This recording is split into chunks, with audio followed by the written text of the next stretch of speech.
This is Standing Watch. And now, Evangelist Norbert Link. Greetings, everyone, and welcome back to our Standing Watch program. Do we really understand what is going on in our country and around the world? Or are we just repeating the mistakes of the past? I'd like to talk to you about a man who knew the truth, but who was too afraid to say it. Here's an article by the Times of Israel, dated April 30, saying this. Researchers studying the newly opened Vatican archives of Pope Pius XII have already found evidence that the World War II-era Pope knew about the mass killing of Jews from his own sources, but kept it from the US government. There is no doubt that the Pope was aware of the murder of Jews. On December 24, 1942, Pius XII delivered one of history's most debated Christmas radio messages. Buried in its long text was a reference of hundreds of thousands of people who, without any fault of their own and sometimes for the sole reason of their nationality or race, were doomed to death or gradual extermination. Was his message, delivered in Italian and aired just once, and which never explicitly mentioned either Jews or Nazis, heard and understood by German Catholics? The only ones who heard it were the Nazis. The radio waves were scrambled, and the people could have listened to the Pope. The Pope could have spoken in German if he had really wanted to reach the German faithful. But so he spoke in Italian, which hardly anybody could understand. And now, after all these years, the German bishops, the German Catholic bishops, issued a statement of guilt. And Times of Israel wrote on May 2 that in a new report, after decades of ambivalence, Germany's Council of Catholic Bishops has finally admitted to the Church's complicity in the actions of the Nazi regime during World War II. The 23-page document states that the bishops did not oppose the war with a clear no. The document said most German bishops, motivated by nationalism and anti-communist sentiment and a desire to preserve the Church by avoiding confrontation with the Nazis, told their followers to support the regime during the war. On Hitler's 50th birthday in 1939, churches flew Nazi flags and prayed for protection of the Führer and the Reich. Do we stand up today? Do we proclaim the truth? Do we proclaim Christian values? Or are we doing what happened during World War II?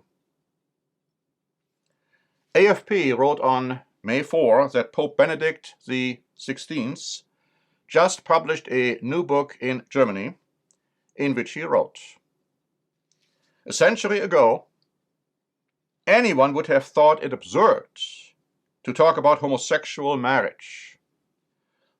Today, those who oppose it are excommunicated from society.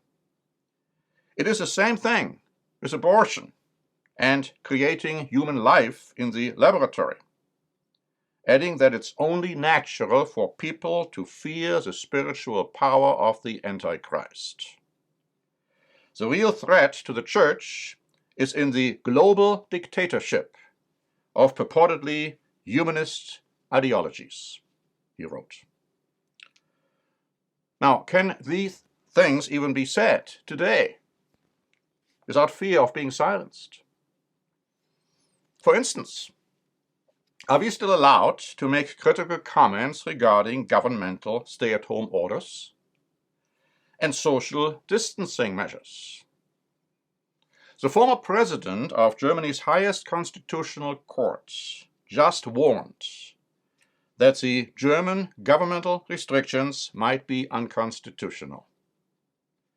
In addition, Germany's highest constitutional authority, the Constitutional Court, overturned a blanket ban on religious services during the coronavirus crisis, according to AFP, dated April 30. Also, the highest court of the German state of Saarland rendered a decision questioning whether the stay-at-home orders are even effective and ordering the state government to relax the restrictions, according to Bild, dated April 30.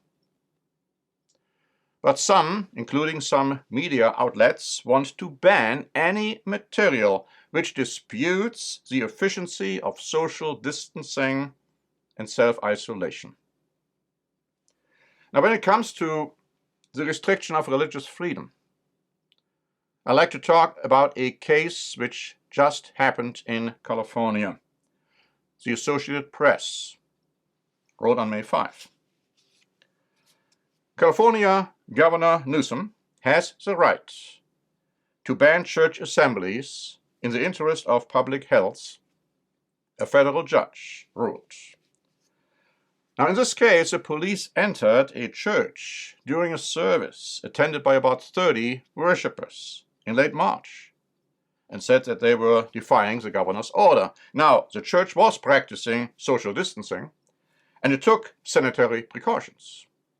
Still, the police posted a notice on the building that its non-essential use created a public nuisance, and they threatened to cite anyone who entered the property.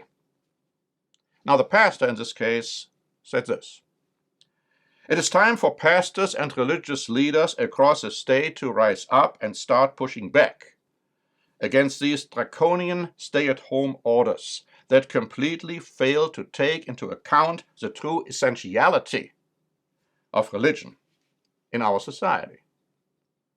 And he is by far not the only one who is raising those concerns. Fox News wrote on May 2 that Tucker Carlson continued to criticize coronavirus-induced lockdowns across America, reacting to actions by authorities he believes are overreaching their legal boundaries. He noticed an incident in Wisconsin where law enforcement was called on a family who allowed their daughter to play outside, with police saying that they believed they had the right to confront the mother. The question is, where exactly did they get that right? Carlson asked. And he continued, that is a good question. A question that we are strongly discouraged from asking. The short answer is, governors told them they could. Never in American history have politicians been more powerful than they are now. Effectively, they are gods, he said. And then the article continues that the host also voiced his concerns for the freedoms lost during this time, in particular the impact on religion and the media's failure to report on it. Now, the following article, which I want to bring to your attention, is very disturbing. It's frightening, it's mind-provoking and thought-provoking, and it really brings up a question which we should all ask ourselves. This was already published on April 9 by Breaking Israel News, stating this: Brooklyn's Rabbi Chaim Yaakov Frankel issued an order last week for Jews to leave their homes and immigrate to Israel before a civil war breaks out in the United States. The U.S. will become a dangerous place mired in war, he said, and it is still too early to tell which U.S. state will survive.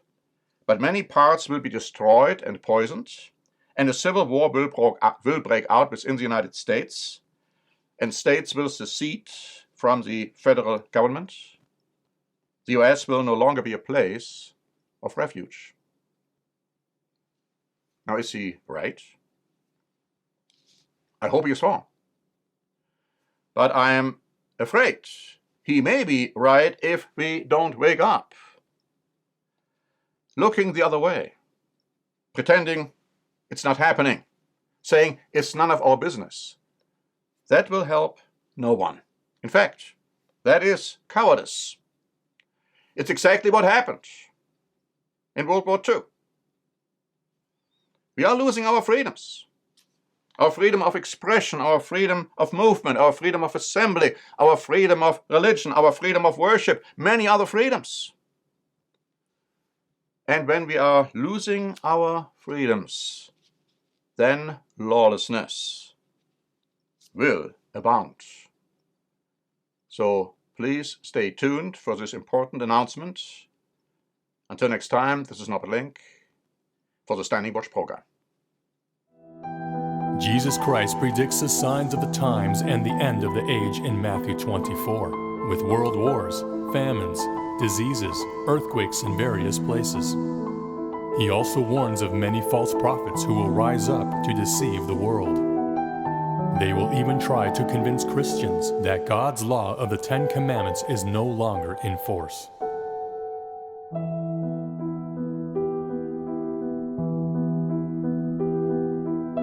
The love of many, even in God's church, will grow cold because lawlessness will abound. This booklet gives you vital and life-preserving answers. How can we escape sure catastrophes and be saved? For a free copy of this booklet, please go to eternalgod.org.